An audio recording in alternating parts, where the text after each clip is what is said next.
Yesu ashimwe. Mwongeye kwirirwa neza abana b'Imana, ubwoko bw'Imana. Ndabashimiye cyane. Nanjye niriwe neza, ndashima Imana ko yandinze amajya n'amaza, ibyo nirimo byose, njya mu kazi. Imana yakoze cyane kandi namwe ndabashimiye ko mufashe uyu mwanya wo kuntega amatwi. Imana yo mu ijuru ibahe umugisha kandi ibyo yampaye namwe ibibagezeho nk'uko yabimpaye. Yo ibasha no gukora ibihambaye kurusha ibyo tuyisaba cyangwa ibyo twifuza, kandi yo ibasha guca inzira mu kidaturwa mu mitima yacu. Rero ndabashimiye cyane. Imana yo mu ijuru ikomeze ibiteho. Nshimiye abantu bose bafata umwanya bakankurikira. Hari ubwo ntangira mbona nkurikirwa n'abantu bakeya, ariko hari igihe nsubiza amaso inyuma nkareba nkasanga abantu barebye ni benshi. Imana yo mu ijuru kabisa ikomeze ibagirire neza. Uyu munsi rero ndumva natinze kuza kubaganiriza. Ndumva nshaka kubaganiriza ku cyanditswe kiri mu Byakozwe n'Intumwa igice cya 28, aho Pawulo yarageze ku kirwa cy'i Melita, noneho ngo inzoka imuruma ku gikonjo. Yumva ku gikonjo ari hano, imaze kumuruma ngo noneho abantu bo kuri icyo kirwa, ngo bene icyo kirwa ni abantu bahavuka bahatuye, yarahasanze. Ngo nuko baramwitegereza baravangumva ko uyu nguyu yakize urw'inyanja, ndiko bavuze ngo ariko ngo ni nk'aho bashatse kumutega iminsi n'amasaha. Bavuga ko nubwo yakize urw'inyanja, nubwo bumvaga umuntu uvuye muri ibyo bihugu bya kure akaza i Yerusalemu akaza kuburanira i Roma, ko yabaga ari umuntu w'icyihebe neza, wananiranye, imanza zagiye zica ariko ugasanga ntabwo bumva ukuntu urubanza rwananiranye kugera i Roma. Rero baravuga bati nubwo yaciye urw'inyanja agaca muri ibyo bintu byose, atari iriya nzoka yo ntabwo ayicika. Nicyo bashakaga kuvuga. Aha rero nagira ngo mbahumurize abantu bari mu rugendo rw'ubuzima. Urugendo rw'abizera, ubundi ni urugendo rurimo intambara nyinshi, rurimo imibabaro myinshi, rurimo inzara, rurimo ubukene, rurimo gutukwa, rurimo gusuzugurwa. Rero nifuje guhumuriza abantu bose bari guca muri urwo rugendo nk'urwo Pawulo yaciyemo azira ubutumwa bwiza. Ahari wenda wakwibaza uti se baba bazira ubutumwa bwiza gute? Ariko igihe cyose uhagaze mu kwizera kwawe, mu byo wemeye, mu byo wizeye, abantu b'isi bashaka kukudeviya bakabona ntabwo bishoboka, icyo gihe bahita babona ko barakurwanya. Muri bino bice bya nyuma by'Ibyakozwe n'Intumwa havuga ukuntu ngo abayuda ngo bahize baravuga ngo ntibazigera bagira icyo banywa. Igice cya 26, ntibazigera bagira icyo banywa, nta n'icyo bazarya ngo batarica Pawulo. Urumva ko hari igihe umwanzi akoresha abakozi be, niko nabyita. Buri muntu wese ukorera Satani aba ari umukozi we. Harimo abantu bamukorera indirectement batabizi, hari n'ababizi bakarwanya abera b'Imana. Ariko ndagira ngo mbabwire ko uko byagenda kose yari gahunda y'Imana igenda neza. Rero ititiri iravuga ngo mu Byakozwe n'Intumwa. Ntabwo nshaka gutinda nifuza guhita ndasa ku ntego. Yampaye ikaze buri muntu wese waje kwifatanya nanjye. Happy, Imana iguhe umugisha. Abraham, Imana ikwiteho. Angelique, nawe Imana ikwiteho. N'abandi baza kubireba, ikaze kuri iri jambo. Gusa numvaga mfite ishyaka ryo kuza kubwira abantu bari mu rugendo rw'ubuzima rubagoye, cyane cyane abantu bafite amasezerano y'Imana. Nibo bantu bababajwe, isi iciraho ibabwira uko ibonye, ibabonamo ikabona nta bwenge bafite, kubera ko ibyo bizeye abo bandi batabasha kumenya ibyo ari byo. Ngo ku ijambo ngo ijambo ry'Imana ku bakiranutsi ni byiza, ariko ku b'isi ngo rituma barimbuka. Sinibuka neza uko icyo kintu cyanditswe kivuga, ariko hano biri tubwira ngo mu gice cya 28 ngo icira iruma Pawulo ntiyagira icyo aba. Urugendo rwa Pawulo rwari rurerure, ariko ahantu yatangiye gutotezwa uhera mu Byakozwe n'Intumwa kuri 21, igice cya 21 ukageza kuri 28. Bakubwira ukuntu abayuda barakariye Pawulo cyane, bamuziza iby'amategeko. Umwe mu bayuda yitwa Demetriyo, kuko we yari asanzwe abazi imana z'abanyamahanga, abona ko Pawulo atangiye kwigisha ibintu by'ubuntu, aravuga ati ibi ntabwo bizavamo. Afata abantu bose bafatanyaga gucura ibyo bigirwamana ibigirwamana mu gice cya 21 avuga ukuntu bigira inama yo kuvuga ngo tumurwanye kuko bumva ko bagiye guhomba. Ikindi abatambyi n'abafarisayo ntabwo basobanukirwa ukuntu agakiza kabaye ubuntu kandi kagiye kujya mu banyamahanga, so bigira inama yo kumurwanya, ariko icyo gihe utabumva ko ari umwanzi winjiye mu bayuda kugira ngo barwanye ubutumwa bwiza bwa Yesu Kristo.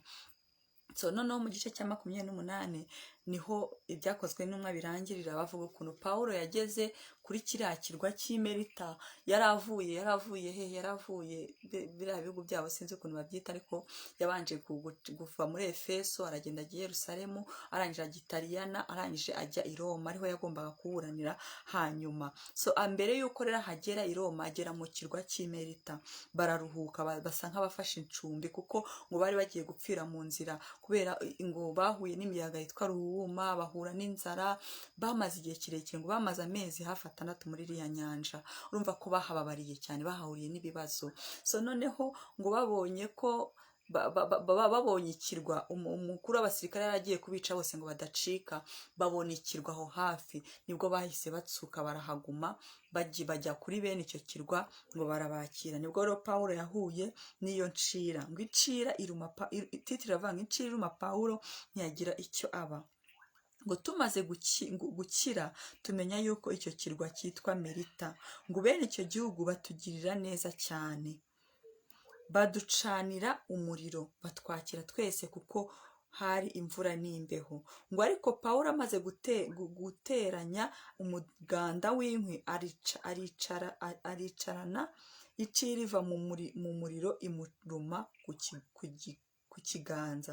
Bene icyo gihugu babonye icyo gikururuka kirereta ku gikonjo cye, baravugana bati ni ukuri uyu muntu ni umwicanyi, nturora nubwo yakize mu nyanja idaca urwa kibera ntitumukundira kubaho, ariko ngo ni ukuri uyu muntu ni umwicanyi, nturora nubwo yakize mu nyanja idaca urwa kibera ntimukundire kubaho, ariko akunkumurira icyo gikururuka mu muriro ntiyagira icyaba. Noneho kuri 6 baravuga ngo ba bandi bategereza yuko ari bubyimbe cyangwa ari bupfe akindutse, ariko bamaze umwanya munini bakibitegereje babona ntacyo abaye, barahindura bati ni Imana. So rero muri urugendo rw'ubuzima bwa buri munsi hari igihe tugenda mu bitugerageza, noneho isi ikatwota bakubona ugenda n'amaguru cyangwa warahuye n'ikigeragezo kizwi kiri public, isi yose yarabimenye, bakavuga bati Mana, noneho buri munsi bakagucira umwobo, buri munsi bakakubarira iminsi, bavuga ati tubushize yari yahuye n'iki, ati none ahuye n'iki, ati none na korona imugezeho, ati rero none ntimusiga. Ariko mu by'ukuri ari umwanzi uri kumurwanya kugira ngo atagaragaza ubutumwa bwiza bumurimo, atabuhagararamo neza, sibyo? So rero hari igihe umuntu ahura n'ibigeragezo bitandukanye, ugasanga abantu bamubarira iminsi, ese ejo bundi bizagenda bite, ese buriya ko noneho bimeze gutya bizagenda bite, ese buriya ko abana be burya aribo bamufashaga kwiga bikaba nabo nta kazi bafite bizagenda bite, ese akazi ko gahagaze. Ariko inzira z'Imana zirenze igihumbi, kandi umuryango umwe iyo ufunguye Imana ifungura uwundi. So rero ndagira ngo ukomeze abantu bari mu rugendo nk'urwo, kandi barahari benshi cyane cyane abizera bari mu rugendo rubabaje, baribaza ngo bizagenda bite, baribaza ngo ejo bizagenda bite, inzira zose bacamo zirifunga, ariko mu by'ukuri baba bafite ijambo bavuganye n'Imana. Imana yikwereka destination aho uzashikira, ariko ntikwereka urugendo uzanyuramo. Kandi nta muntu wizera n'umwe nzi muri Bibiliya waciye mu nzira ya kaburimbo, bose bagiye baca mu nzira ziruhanyije z'amarira, z'ibibazo, zo kwibaza ngo bizagenda bite. Pawulo nawe rero hari aho yageze ku gice cya 27 kuri verse ya 18, aravuga ngo dukomeza guteraganwa n'umuyaga cyane, nuko bukeye bwaho baroha imitwaro mu nyanja, kuko deja iriya nkugi yageraga ikaremererwa, ngo byageze naho ibura direction ikajya ijya hishaka. Mbese ni ukuvuga ngo byarabaremereye, bavuga ati noneho tugeze aho dupfa. Ngo ku munsi wa 3 bajugunya iby'inkuge mu nyanja, ibyari biri mu nkuge byose babivanamo barabijugunya kugira ngo ifate direkisiyo badapfa. Hasi aravuga ngo kandi hashize iminsi myinshi izuba n'inyenyeri bitaboneka. Ni ukuri hari igihe umuntu ageragezwa akabona ari mu mwijima. Njye nigeze ngeragezwa nkajya avuga Mana, uzi ko wagira ngo wantaye mu nyanja ahantu hagati njyenyine, urumva nkagera nkavuga niyo Imana idufashe batekomeza kunderanja. Noneho urabona nk'agati gateye mu nyanja konyine, hari ibwo nageze nkavuga Mana, ahantu ndi nzahava gute, ninde uzahamvana? Hari igihe nyine umuntu ageragezwa akibaza impande enye z'isi zose akabura umusova. Pawulo n'abana basirikare bari kumwe n'uyu mutware wabo ngo bageze aho ngo babona ngo kandi ngo hashize iminsi myinshi, ibaza iminsi myinshi nta zuba babona n'inyenyeri bitaboneka. Nuvuga ngo bari mu mwijima, bari mu mubabaro, ngo duterwa na ruhuma ngira ngo ni y'umuyaga mwinshi. Ibyo bituma twiheba pe, bahise batangira kwiheba ngo rwose ko ntawe uzakira. Bageze aho Pawulo yibagirwa ijambo umwami Yesu yamweretse mu Byakozwe n'Intumwa 23 igice cya 11. Aramubwira ngo ntutinye. Aravuga ngo mu ijoro ry'uwo munsi, aha niho bari batangiye kumushinja bamushyira mu nkiko, bamwimura bamushyira mu rundi. Ngo mu ijoro ry'uwo munsi, urumva, ngo mu ijoro ry'uwo munsi ngo umwami Yesu amuhagarara iruhande aramubwira ati humura, uko wampamirije i Yerusalemu niko ukwiriye kumpamiriza n'i Roma. Kandi urabona ko hano mu gice cya kangahe cya 27 ntago bari bakageze i Roma. Yagize umubabaro, areba ibigerageza afite, aravuga ati twageze aho tubona ko tugiye no gupfa. Ibi babirakonta, inkuru yararangiye, sibyo? Ngo twageze aho tubona ko tugiye no gupfa. Bivuga ngo hari igihe umuntu ageragezwa akibagirwa n'ibyo umwami yamubwiye. Hari amasezerano ngiye nabonye, hari amasezerano abahanuzi bakubwira, ariko hari amasezerano y'umwimerere uhora uhagazeho. Niyo mpamvu Bibiliya ivuga ngo kwizera ni ukumenya udashidikanya ibyizerwa ko bitazaba. Ni uvuga ngo ni ibintu abantu batashobora kwizera ko bizaba, ariko wowe umutima wawe uravuga uti ndabizi, navuganye n'Imana, sibyo?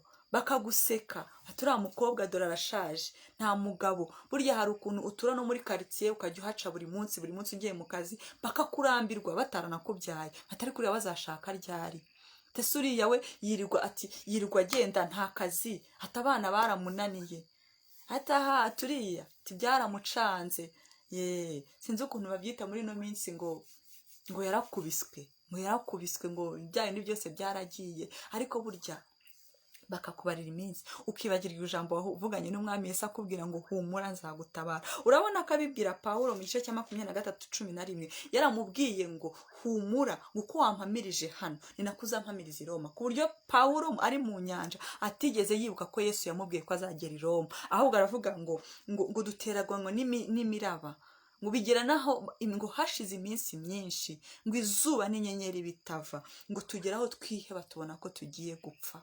Urumva, ni ukuri ko Imana hari abantu bababaye. Sinzi abo ndi kubwira, umutima wanjye urambwira ko hari abantu bababaye, bagezeho kubona ko bagiye gupfa, bagezeho kubona ko birangiye, bagezeho kuvuga ngo ya Mana iri he, bagezeho kuvuga ko abapagani ibyo batubwira ubanza ari byo.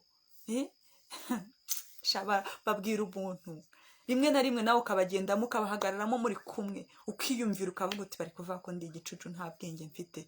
Ariko mu by'ukuri ugahora wibuka ibyo wavuganye n'umwami Yesu, haba mu nzozi, haba mu mayerekwa.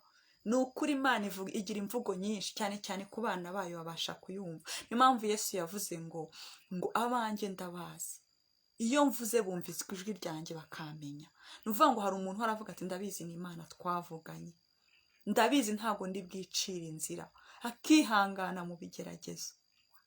Ntabwo nzi rero ikiri kukugerageza, nanjye hari ikindemereye, ariko ndagira ngo dukomezanye, turi ibyuma bityaza ibindi, dutyazanye, tuzamurane ukuboko. Ni ukuri dusabirane, dusengerane. Ni ukuri ntuzajya ufata umwanya wo gusenga ujye uvuga uti Mana nkuzamurira bariya baryamye muri shiririje batazi umunsi bazahavira. Ni ukuri nkuzamurekana kutagira akazi imyaka 3-4. Ni ukuri uriya mugore w'umupfakazi urera abana wenyine, mufata ukuboko buzamure, kuko uru rugendo ni ugufatana amaboko. Niyo mpamvu turi abizera, niyo mpamvu turi abana b'Imana. Ni ukuri abana bavukana ntabwo bakwiye kwangana. Ni ukuri urugendo rwo muri iyi si nta muntu ushaka kumbwira ko rumworoheye. Njya numva n'abaperezida bakomeye bagenda mu majeti prive bahanganye n'abandi, babuze amahoro badasinzira. So rero noneho wakwibaza ngo abizera bo bimeze bite? Isi ntabwo ibakunda. Yesu aravuga ati uko batankunze namwe ntibazabakunda. Noneho muri Matayo igice cya 10:16 aravuga ngo bazabashyira mu nkiko babahora izina ryanjye. Wambaza uti se babahora izina ryawe ry'Imana gute, rya Yesu gute? Igihe cyose uhamye ukwizera kwawe ukaguhagararaho. Abo mwajyanaga mu mabuwate bakagushaka bakakubura ngo ahango yabaye umurokore da. Ariko ngo ibyo bintu murimo byabasaze ngo mwataye umutwe. Hari nk'igihe ugira ikibazo, hagiye nigeze numva umuntu anegura tunegeranye ngo abandi se ngo bose basenga ngo ntibahura nabyo. Nibyo duhura nabyo, nta nubwo Yesu yigeze atubwira ko tutazahura nabyo. Niyo mpamvu yabwiye umwami Imana ngo abo wampaye, yaranapresheje ashyize precision ngo abo wampaye barindire muri iyi si. Ahandi aravuga muri Yesaya ngo nuca mu mazi ntazakurengana. Nta gihe na kimwe Yesu yigeze atubwira ko tutazayacamo, ngo nuca mu muriro ntuzashya, ariko yemezanyaga ko tuzacamo. Ba Yohani, ariko uko duciye bo tugira ubwiza buruta ubundi. Yohana aca mu ngunguru y'amavuta, nibwo bamujugunye ku kirwa cy'Ipatimo, ngira ngo no kumwica byari byarabananiye, baramubabaje bihagije.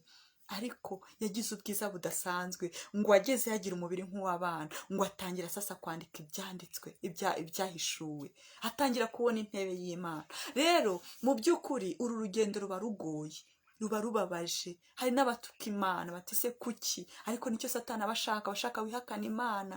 Yagize amahirwe ako kanya agahita abona ukuntu upfa, uburimbutse ntabwo uhagaze ku byo wizeye. Ngo nuko Stefano bamutera amabuye, arababwira ati aba bantu Yesu ari ku musaraba yaravuze ngo bababare ko batazi icyo bakora. Na Stefano nicyo yabasabiye, kuko yaravuze ngo bababarire. Yabanje kubabwira intangiriro ukuntu Imana yaremye isi, ibabwira urugendo rw'Abisiraheli, amasezerano Imana yahaye Aburahamu, ibabwira ukuntu yabahagurukije abacamanza, ibahagurukiriza abami, ibahagurukiriza abahanuzi, ariko ntibumvishe. Arangije arababwira ati na Yesu Kristo wahanuwe muri ibyo byose bwaramwishe. Ubwo so bareka ninde? Ni ukuri kw'Imana abantu barababaye, cyane cyane abantu bafite amasezerano. Ariko ndagira ngo mbabwire ngo mukomere. Aba bateze iminsi bategereje ko mupfa murimbutse, muhumure. Imana izabakubira nk'ibyo yakoreye Yobu. Imana izabakubira. Yona aravuga ngo ni ukuri nizeye ko nzongera kubona guhagarara mu rusengero rwera rw'Imana. Niko Yona yavuze amaze kubona ari munsi y'urufi. Ariko agira kwizera, aravuga ati ni ukuri. Ni nk'aho yavuze ati urukundo rw'Imana nzi, ndabizi umunsi w'Imana izantabara, izangarukaho. Ni ukuri. Yesu aravuga ngo muri Matayo igice cya 10 umurongo wa 16 niho bitangirira, aravuga ngo dore mbatumye. Ega icyiza cya Bibiliya irapresize, ivuga ibintu uko biri. Ngo dore mbatumye muri nk'intama hagati y'amasega. Amasega n'intama, urumva isega uko ryabona intama kose ntago yayigirira inkweto yirya cyangwa ikayica. Ngo nuko mugire ubwenge nk'inzoka, ngo kandi muzabe nk'inuma mutagira amahugwe. Urumva ngo ariko mwirinde abantu kuko bazabagambanira mu nkiko. Uzi ko hari abantu muri iyi si bahora mu nkiko bazira ubusa. Nigeze nsoma ntuza urutonde rw'abamarayika, mbona harimo umumarayika nakunze cyane, ngo ni umumarayika uri seri utavuga, ariko ngo ni umumarayika sinibuka izina rye, ngo ni umumarayika urenganura abantu bapfuye bazize ubusa. Abana bavanywe mu nda, abantu bishwe batazi ahantu bagiye, abantu bagiye mu magereza bakamaramo imyaka, amadosiye yabo yarabitswe. Ngo umumarayika nicyo ashinze kuza akegura iyo dosiye akaburanira n'umuntu wapfuye hashize imyaka 50. Nta muntu uzi ukuntu yapfuye, uwamwishe yaracecetse, amadosiye barayafungafunze, uwo mumarayika araza akegura iyo dosiye akamuburanira. Niyo mpamvu hari igihe ubona umuntu wagize nabi mu gihe runaka, nubwo ibyaha babimuhanaguyeho kuko nta bimenyetso, ukabona justice divine itangiye kumugera, uwo mumarayika batangiye gukora.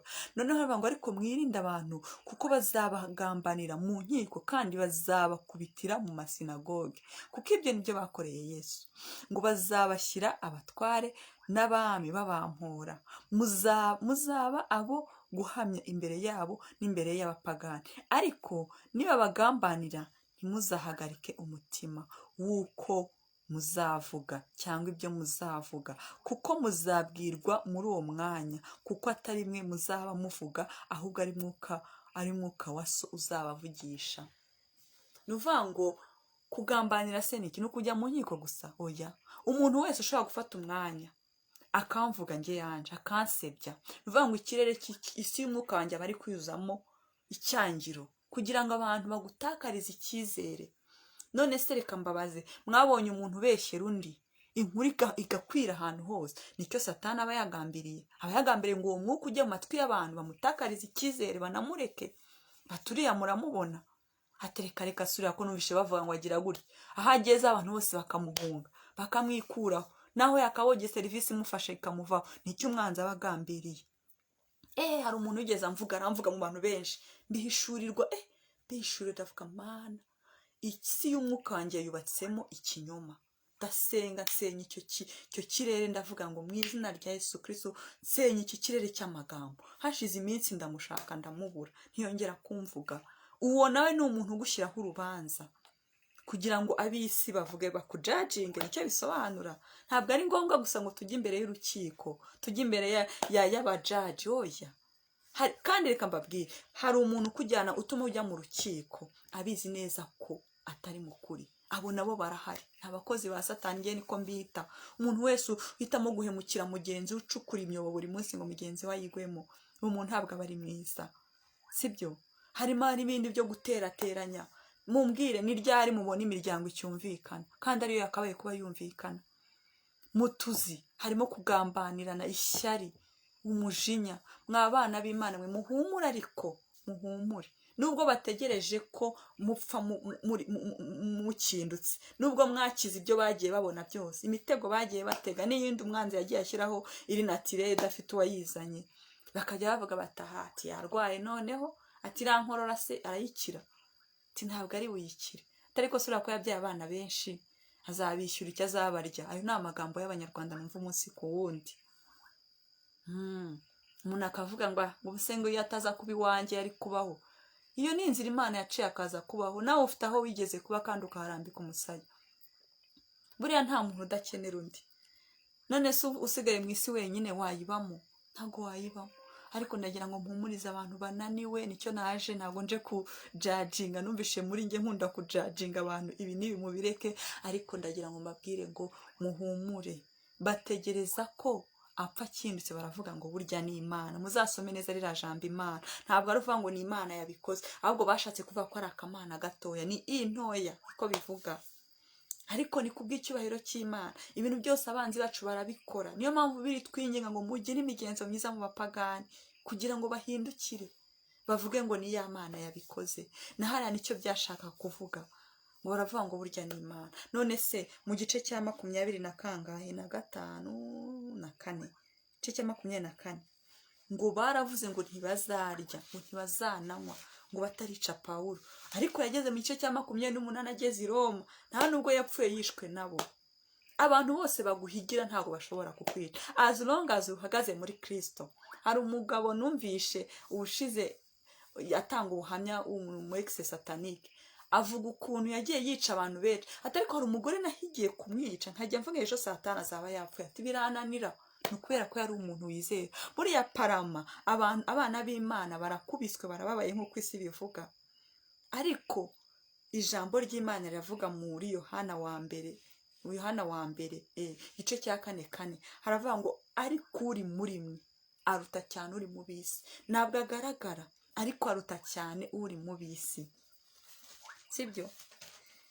Ngo barahize, baravuga ngo ntabwo nta kintu tuzigera tunywa, nta n'ikintu tuzigera turya ngo tutarica Pawulo.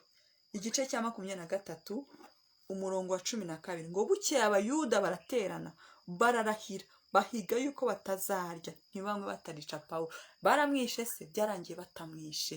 Aha rero ndagira ngo mbahe inkomezi, mbabwire ngo ibyo mubonye bibahagaze imbere muvuga ngo bizabica, mugire kwizera Yesu Kristo, mugire kumwizera, sibyo? Nubwo hari ibice ntege byinshi, mugire kumwizera, ngo burya yatangiye umurimo muri mwe no kuwusohoza izawusohoza, sibyo? iyi yatangiye umurimo muri mwe. Burya Kristo watewemo nk'urubuto muri wowe ukamwakira akagenda akura no gusohoza umurimo azawusohoza, sibyo? Nagira ngo mbahumurize, nanjye nihumuriza. Ni ukuri hari igihe umuntu yumva ababaye akibaza ati ariko se Mana uri hehe? Basi nyereka agasinye ko uhari. Hari indirimbo yo mu gushimisha ivuga ngo mwami utuvubire imvura ngo icyampa ikagwa vuba, ngo ubu tukiri ku mavi tukigupfukamiye. Urumva ngo aravuga ngo twahoze tubona urujojo. Hari igihe umuntu yifuza urujojo, niba ari urujojo niko bavuga, ngo mwami utuvubire imvura nk'uko wasezeranye, twumva twumye mu mitima, uduhembuza imvura, utuvubire imvura, iyo umugisha wawe hahoze hagwa urujojo, duha umuvumbi wawe, mwami utuvubire imvura yaduhembura rwose, twumva mu matwi irahinda, uyidusohozeho, utuvubire imvura, iyo umugisha wawe hahoze hagwa urujojo, duha umuvumbi wawe, mwami utuvubire imvura iducucumukeho, tuje guhabwa umugisha wadusezeranyije, utuvubire imvura, iyo umugisha wawe hahoze hagwa urujojo, duha umuvumbi wawe, mwami utuvubire imvura icyampa ikagwa vuba, ubu tukiri ku mavi tukigutakambira, utuvubire imvura, iyo umugisha wawe hahoze hagwa urujojo, duha umuvumbi wawe. Urumva iyi ndirimbo ni isengesho. Mwami utuvubire imvura icyampa ikagwa vuba, ngo twumva twumye mu mitima. Ni ukuvuga ngo urugendo rw'ubuzima bukakaye ni igihe umuntu aba yumva yumye mu mitima. So rero Imana yo mu ijuru ikomeze abatentebutse, ikomeze abadakomeye, ikomeze n'abari kujya gutera ikiraka kwa Satani kugira umunsi ukomeze kandi bafite isezerano bagiranye n'Imana. Ibagarure ku murongo, ibahe kwihangana. Nzi neza ko yasezeranye ari nayo izasohoza. Ni ukuri nta muntu Yesu yahamagariye kwandagaza. Imana ntabwo itwanga ku buryo yaturemye ngo tuze tubabarire muri iyi si itureke. Ntawe yahamagariye kwandagaza. Mu kuva mu mategeko iravuga ngo nkunda abankunda kandi abanshakana umwete barambona. Ni ukuvuga ngo abashakana umwami Yesu umwete baramubona. So Imana yo mu ijuru rero ifate iyi imvura ivuze itembe mu mitima yacu, yoroshye urugendo, itworohereze pe, itworohereze, iduhe imbaraga, yongere iduhe icyo kurya kugira dukomeze tugende. Ahari yanatanga motivasiyo, ahari yasohoza n'ibyo yatubwiye, ahari yatuvura imvura ikatugwira tukayibona, byose irabishoboye. Ni ukuri umuntu wese ukurikiye rino jambo ngo nzamuye umutima we kuri Kristo, nzamuye ibitekerezo bye kuri Kristo, nzamuye umubiri we, nzamuye imbaraga z'umwuka, nzamuye umuryango we, nzamuye proje zose afite mu bitekerezo, nzamuye ibyo yibaza byose, kuko Kristo ni usobanura ibidasobanutse. Mu izina rya Yesu Kristo, mwami Yesu Kristo, reka ukomeze ukora umurimo. Ni ukuri ureba abatentebutse bose, abababaye, abarwayi, abibaza ngo bizagenda bite, abo bose ubasure. Ikiganza cyawe cy'iburyo kigenda kibakoreho, ubiyereke mu izina rya Yesu Kristo. Amen. Ndabashimiye cyane Imana yo mu ijuru umugisha. Angelique Nigena Imana ikwiteho, Mukarukundo Yvonne Imana ikugirire neza, King Romeo na Imana ikugirire neza, Musinguzi Isaac, nawe umwami Yesu Kristo akugirire neza. Ndabakunda cyane. Shalom shalom.